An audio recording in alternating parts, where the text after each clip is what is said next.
Joining me now, Mick Mulvaney, NewsNation contributor, former White House Chief of Staff in the Trump administration, and Lynda Tran, who knows more about infrastructure than anyone I know, former advisor to the Transportation Secretary. The low bar, Blake. Hello, Buttigieg. Hello, hello. So I want to walk folks through the flight pattern of these two last night, and just to sort of explain how all of that happened. So pull that up. So this is looking south to north. We are basically standing right here right now. So you had the flight coming this way, the helicopter coming that way, and as it zooms out, you have Reagan here, Maryland, D.C., and Virginia, okay? You can see the Washington Monument, right?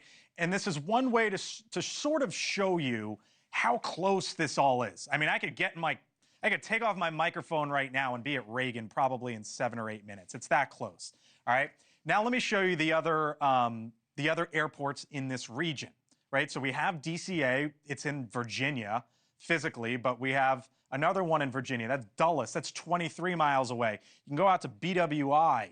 That's in Baltimore, 26 miles away. Basically, these are 40-minute drives or so, give or take 30, 40 minutes in. But again, Reagan in the heart of this area here. And so one of the conversations here, Lynda, last year was about adding more traffic, basically, to Reagan and whether or not it could handle it. Yeah, and this is actually a pretty long-standing discussion. I can tell you that I probably heard from the airlines more than any other private stakeholder during the time that I was there. And it's always about DC slots, exactly. Why? So ultimately, as you pointed out, the airport was built for far less traffic than it has taken on over the last couple of years. And what the airlines were doing is they were arguing for their stake in a new slot. There's also a part of the slots and perimeter rule where there is a rule that you cannot have a nonstop flight that is further than 1,250 miles from DCA. Okay. So there's a lot of turn that's happening. If you want to put it into real context, you're looking at that one main runway, runway 19, 6,869 feet long, which is short by today's standards. And that runway has every minute and a half a plane landing. So explain that perimeter rule to me, because there's members, you're a former member of Congress, members of Congress who want, for one of the many reasons, who want more flights out of there so they can get home quicker. Especially the folks west of the Mississippi. Yeah. Washington, D.C., I think, is unique in the country in that it is limited by law into where you can fly. Back when Dulles was built in the 1960s, in order to protect Dulles and give Dulles the longer flights, they said, look, if you're going to fly international, you can't fly more than, as Lynda points out, 1,250 miles, called the perimeter rule. So if you live further than 1,250 miles from Washington, D.C., by law, you're not allowed to take advantage of Washington National Airport, and a lot of folks don't like that. By the way, I should point out, we have no idea still what happened last night. What was the result of this? How this may or may not have been caused. But I got a feeling the conversation on this airport's only going to pick up.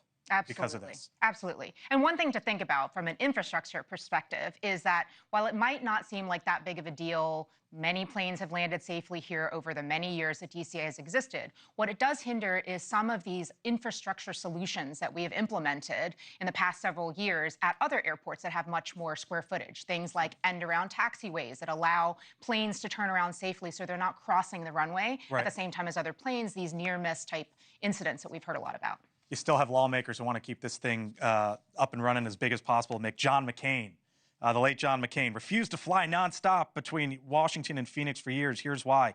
McCain's refusal to take the nonstop was his way of stubbornly sticking to a vow he made in response to criticism that he wanted the flights only so he could shorten his commute. Yeah, again, I think the fact that if we're focusing on the airspace around DCA as a cause of this accident, I think that's really getting ahead of things. Okay. And every time we looked at the airport when I was in the administration, it was the infrastructure on the ground that was really the limiting factor, more than limiting infrastructure in the air. But that's another story. You could also talk about the fact that the technology they're using in the FAA is from the 1980s. We're not making that up. In fact, cross country, we still follow the same routes that Charles Lindbergh laid out in the 1920s, not making that up. That was fascinating from Billy Nolan about the technology. Like, this is the moment to sort of look at technology going forward. Absolutely. Democrats and Republicans alike have been pushing what's called next-gen transportation for 10 years now, so we can use things like satellite navigation. You get better technology in your car than you do in an airplane sometimes. Yeah, one way to think about it is these air traffic control towers are 40 to 60 years old. They're old. What do you think the inside looks like? Well, Got to leave it there. Nick, Lynda, thank you very much. Thank you for watching, and make sure you go to joinnn.com to find NewsNation on your television provider. And don't forget to click the red subscribe button below to get more of NewsNation's fact-driven, unbiased coverage.